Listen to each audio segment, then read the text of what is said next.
The two worst restaurants at Disney World just got a brand new menu, so you know I had to come try it out. Today we are visiting both the Sci-Fi Dine-In and Mama Melrose's to see if these new dishes take these restaurants from worst at the resort to acceptable.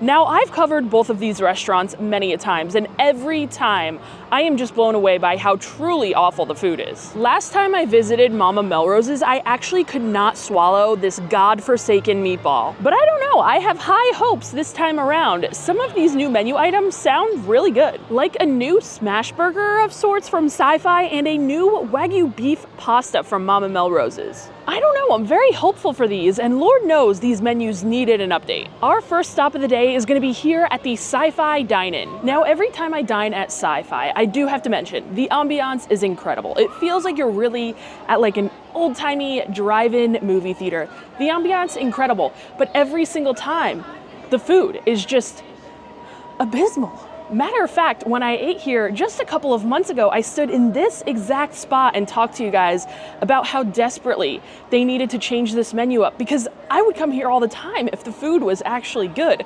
But I have just found that it is simply not. And I actually think last time I stood again right here and I mentioned how they really should get some type of like smash burger and change things up, because like the burger patties that they were using, I mean, obviously you think of a drive-in, you think of like burgers and milkshakes and stuff, and that's what they're serving there. But I was talking about how they really could use like a different type of burger, some type of smash burger.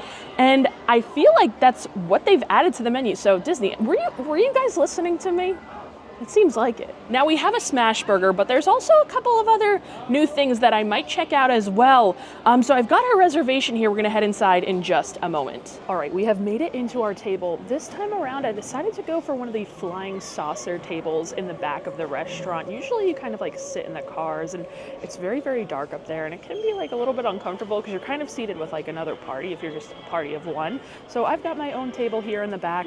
You can request this, but I believe if you have a reservation, you pretty much are guaranteed a car. I could be wrong on that, but I think that's the case. And I think they usually save these tables in the back here for like walk-up guests, or if you request it like me. But I promised you a new menu, so let's take a look at that.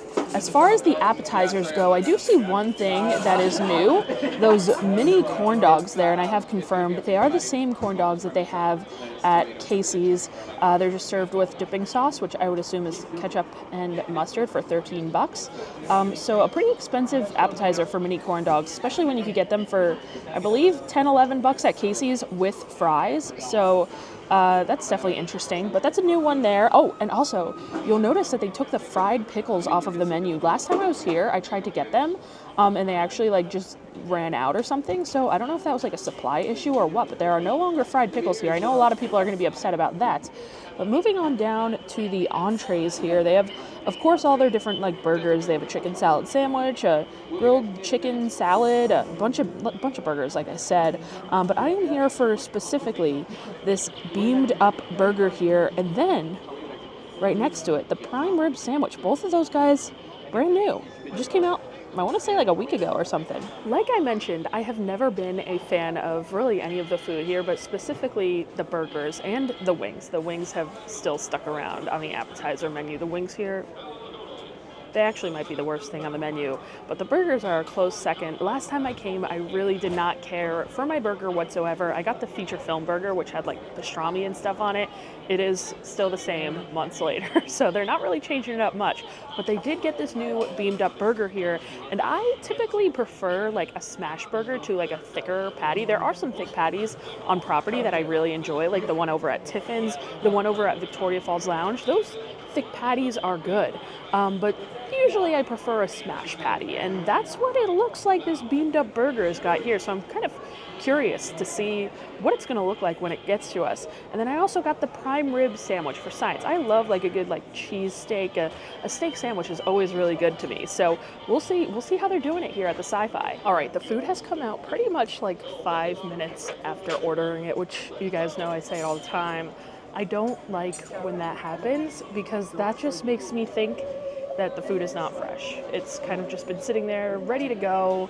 And I don't know, now I had high hopes and now I'm a little bit skeptical. But let's get into this beamed up burger here. This has 2 pressed signature blend patties, American cheese, shredded lettuce, jalapeno bourbon bacon jam, and a house-made burger sauce served on a brioche bun for $23. The moment of truth.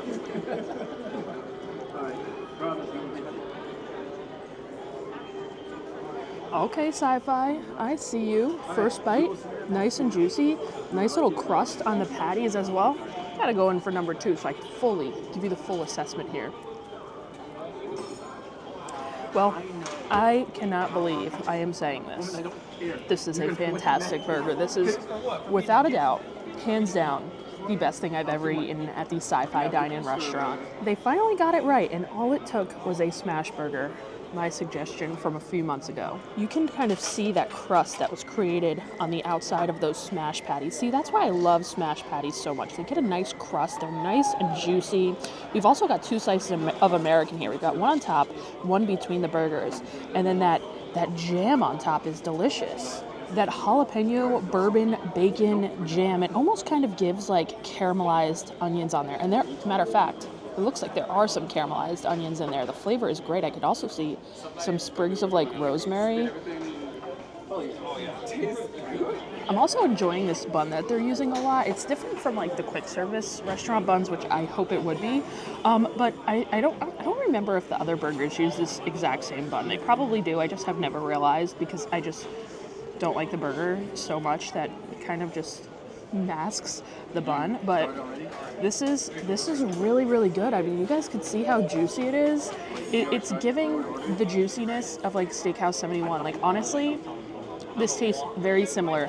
Not quite on that level. Let's not get ahead of ourselves. Not quite on that Steakhouse 71 level, but it is up there. The jam on the top here is such a nice touch. It's very sweet, very savory, the perfect complement to this burger here. It all kind of ties in really, really nicely. The jam also has some bacon in it, so that's adding another depth of flavor, and I'm definitely getting that rosemary coming through. You could see the sprigs in the jam, but I'm definitely getting the flavor of rosemary as well. I would come back for this. The fries,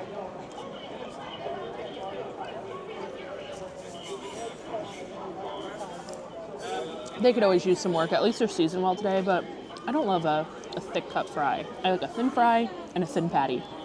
Well, we've got to take a break from this burger because we still have one more thing to try, the prime rib sandwich. This is a toasted hoagie roll filled with shaved prime rib, provolone, house-made jardiniere, and a side of au jus for $24. Now, I don't know how anything is going to beat that burger because seriously, guys, I really, really loved it. But this sandwich, this thing is huge. This has got a ton of meat on here. It weighs a bunch, and right off the bat, I'm noticing, I think this bread is the exact same bread that they're using over at Pizza Rizzo for their meatball sub, and the same bread that they're using at, like Rosie's for their plant-based lobster roll that I had. At least it's like nice and toasty on the outside, so I feel like at a sit-down restaurant, they shouldn't have the same bun as a quick service restaurant, but let's try it out. First bite, I wasn't mad at all, but I did get a lot of bread, so I want to take another bite. Maybe we'll go for a dunk in this au jus here. I don't know how I'm going to do. I feel like if I do this, all the jardiniere is just going to like dump right into it, but let's see if I can pull this off. This cup is not wide enough to fit this sandwich. Like I literally, that didn't work that well, but I got enough in there. Let's try it out now. Okay. I'm kind of taking a couple more bites here, and I've made my assessment. There is a lot of bread on this sandwich. Like it's very, very bready, and I wish they maybe like hollowed out the roll or just used a different roll because, like I said, they're just recycling this from the other restaurants, the other quick service restaurants. Matter of fact, this does taste of quick service quality. Like this doesn't taste like it should really be served at a sit-down restaurant. And while I do enjoy it and I think it's decent, I feel like this definitely belongs at a quick service restaurant. Like if I was eating this at a quick service restaurant, I'd be like, oh, this is good. This is great for a quick service meal. But for a sit-down meal for like $24, I'm not quite sure. There's not quite enough cheese on this sandwich either. It's kind of getting lost in all of the bread and all of the meat. I can't taste it whatsoever. And I did get a bite of the jardiniere on its own. It does have a good sweet flavor. No, I've never had, actually I have. I've had it at Portillo's. I love Portillo's, and I get the Italian beef sandwiches there. And Portillo's is hands down way better than this. There's no doubt about that. It does have a little bit of vinegar, but I feel like this jardiniere is like a little bit sweeter than the one over at Portillo's. And it kind of all just like fell off, and now I have jardiniere top fries. So maybe a little less meat, maybe hollow out the bun so you could like eat it properly, or just get a new bun. I will say the bun was also soaked in a little bit of au jus on the bottom there before they filled it. It's decent, but it would taste a lot better if I was eating this at a quick service restaurant. But this burger is coming back into play. I will be enjoying a little bit more of this before I take it home. I really hope this sticks around, and if it does, and it's on the menu, when you guys come to Sci-Fi, definitely get it. Well, Sci-Fi, you've done it. You finally served me a burger that is passable. Matter of fact, I thoroughly enjoyed it. Now, is it like a top burger at Disney World? Absolutely not, but it's an improvement from what has been there in the past and is still currently there. And yeah, I enjoyed it. I definitely get it again, and I no longer like put up a fight. If someone wants to go to Sci-Fi, I'd happily go and get that burger again. Well, next up on our list of new menus, new foods to try is right here at Mama Melrose. Like I said, last time I came here, well, every time I've come here, I just don't care for this restaurant at all. But last time in particular, I got these spaghetti and meatballs. And I went to eat that meatball and I bit down on something hard that felt in my mouth at the time like a potential toenail. I don't know what it was, but it made me like sick and unable to eat. So that was my last experience here at Mama Melrose. I really, really hope this one is different. And the new food that they've introduced sounds pretty good. And not too long ago, they did kind of like overhaul the entire menu and brought some things that were better than what they had here in the past. Still, nothing too crazy here, but it was better than it was in the past. But I'm surprised they're like kind of bringing new menu items so soon after they kind of revamped the whole menu. But hey, I'm here for it. Let's go try it out. If only you guys knew the struggle to get a table here at Mama Melrose today. It has now been about 2 hours since I've dined at Sci-Fi, and we have finally been seated. I don't know why. I feel like there are always reservations and walk up here, and quite honestly, I don't really know why that many people are coming here, that it was all full, but it's been a while, but we're here now. There are actually 3 brand new things on the menu. You can see a bunch of the appetizers here.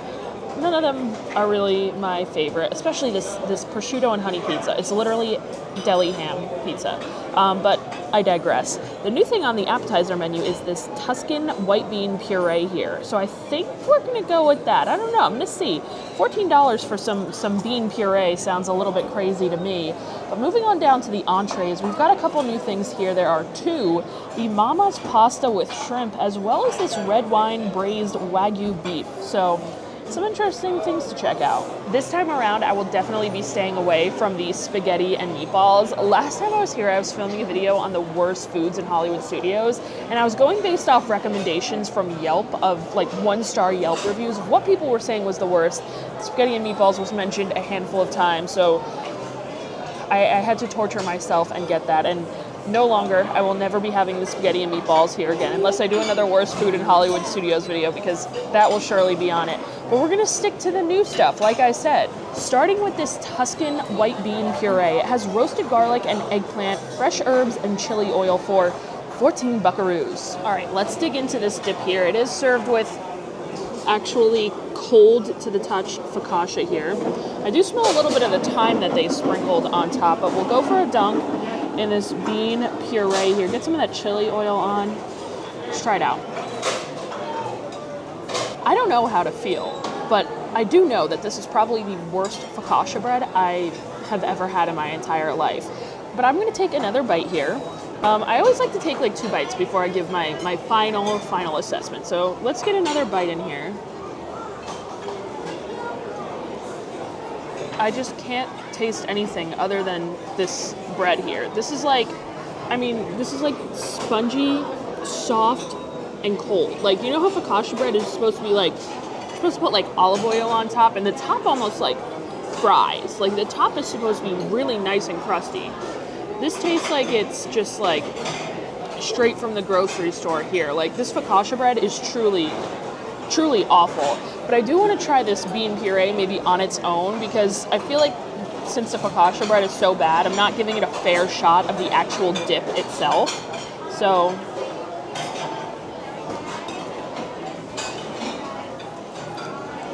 it tastes like refried beans almost, which I guess it's kind of what it is. It's beans that are like baked, I'm sure, and then blended together into some type of paste. Almost a little bit hummusy. And that bite there, I did get a little bit of that chili oil, and it does have a really good kick to it, which I enjoy. I could honestly use even more of that. But this is giving like refried beans. I'm assuming they're using like cannellini beans. But is this an Italian dish? Like, this is just odd to me. I don't know. I guess there's also supposed to be some eggplant blended up in here, and garlic. I'm not tasting much garlic.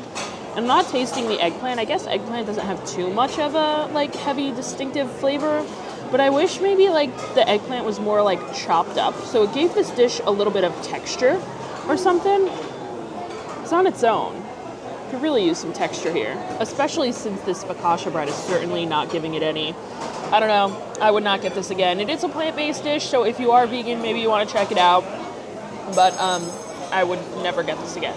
So I'm really hoping that the pastas that I ordered are a bit better than the starter here, and given that I waited so long to sit, I am pretty hungry again. I'm ready to eat, so I'm excited for these pastas. To start, we're going to get into this braised Wagyu beef on Orecchiette. This has a red wine braised Wagyu beef with dried cherries and pink peppercorn for $32. All right, let's try a bite of this pasta here, and I actually took the spoon out of the Parmesan cheese that was brought to me to use to eat, because this looks to be more like a soup than a pasta sauce, but I want to get a little bit of everything. So we've got some pasta here. We've got a little bit of the beef and a cherry on there. Cherry, interesting to put in pasta, but we'll see how it is all together.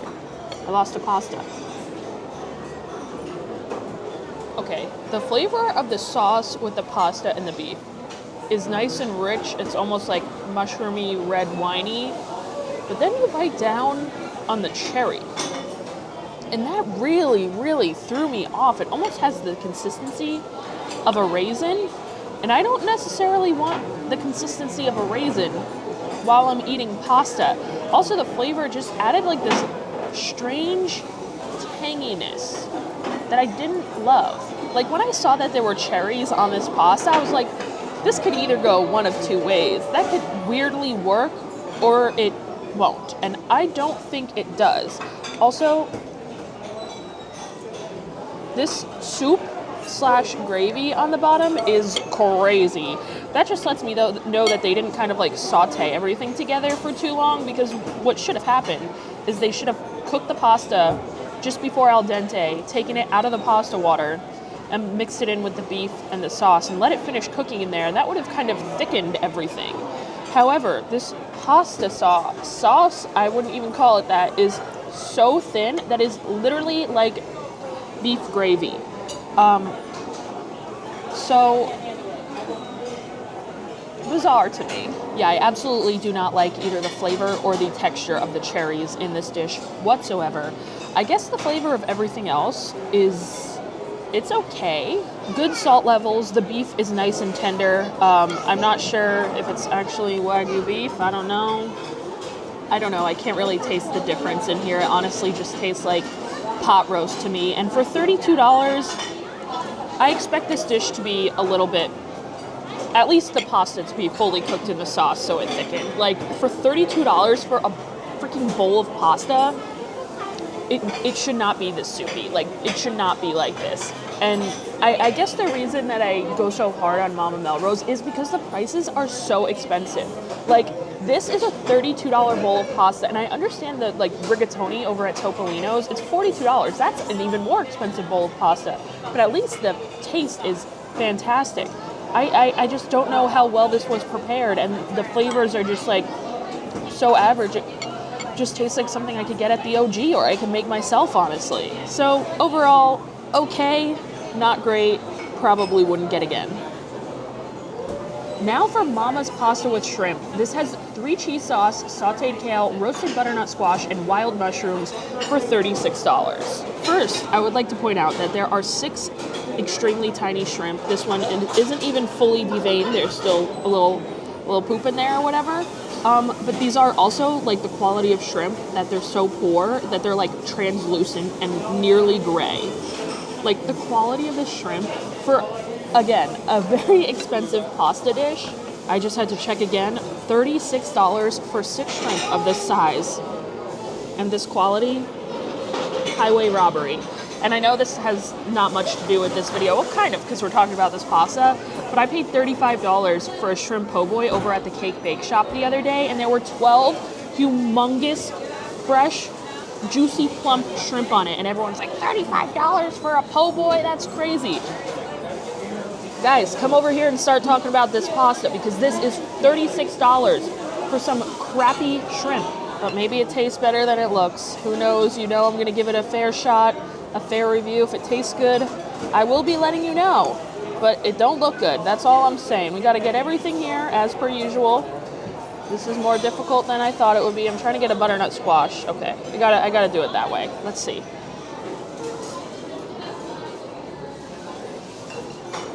That bite was weirdly crunchy. And at first I thought it was the kale that I was crunching on. Like the kale wasn't sauteed for long enough. It was just like raw kale. But then I took a bite of this butternut squash on its own. And it's cut in such irregular and like different shaped pieces that some of the bigger butternut squash pieces are not cooked and they're like actually crunchy. Like listen, this one. Can you guys hear that? The sauce that the pasta is tossed in is, let's call it like it is, Alfredo sauce, except it is so under-seasoned. Luckily, I have plenty of pepper because it will be needing that, for sure. It will also be needing some crushed red pepper if I'm going to be eating any more of this. And it's also going to be needing some Parmesan cheese. The only thing in this dish that has any flavor is the sauteed butternut squash and kale. That actually has enough salt and pepper, maybe a little bit of garlic on there. That is the only thing that tastes like it was seasoned on this dish. The shrimp, I'm sorry, I cannot get behind this quality of shrimp for a $36 bowl of pasta. I mean, these are the same shrimp size of the shrimp that I used to get in the Cast Cafeteria with the shrimp tacos that they make down there that were actually, dare I say, better than this pasta. But again, something that could have been good, like a creamy pasta with butternut squash and kale and shrimp, and it's just not. Like, I would rather just go to Topolino's and spend $6 more for an exquisite, beautifully crafted bowl of pasta with handmade pasta. Or I'd rather just go to Olive Garden and get shrimp Alfredo over there for, what's it, like $18 now or something, or in the $20 range. But $36 for this bowl of pasta with those 6 tiny gray translucent shrimp, they should honestly be ashamed of that. Like, I am actually gonna take these pastas home, and specifically this one.